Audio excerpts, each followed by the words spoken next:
Одоо нэг кейжэндээ 1 метрийн орчим байх хэрэгтэй гэдгийгсэн шүү дээ. Тэгин гот магадгүй тоог нь 2 ч юм уу 3 боллоо гэж бодоход кейжээ дахиад нэмэх үү эсвэл шаардлагагүй. Одоо магадгүй 2 бол нөгөө газар нутгаа булаацалдах ч гэдэг юм уу тийм асуудал үүсээд тэгэхээр дахиад томруулах хэрэгтэй эсвэл өөр яах хэрэгтэй тэр талаар.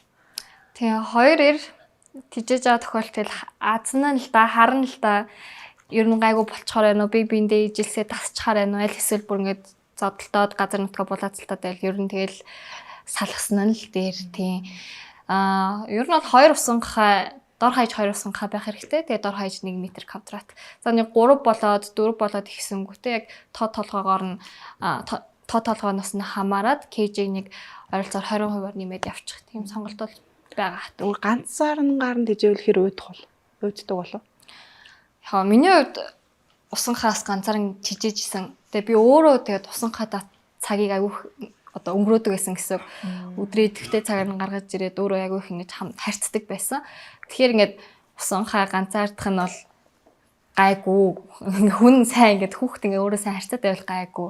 Гэтэ ер нь бол бараг одоо хөгжиж байгаа Шведэд гэхэд усанхааг заавал 2-оор нь тижээх хэрэгтэй гэсэн хууль бүр батлагдсан байгаа хгүй амьдны эрх өндөртэй газар.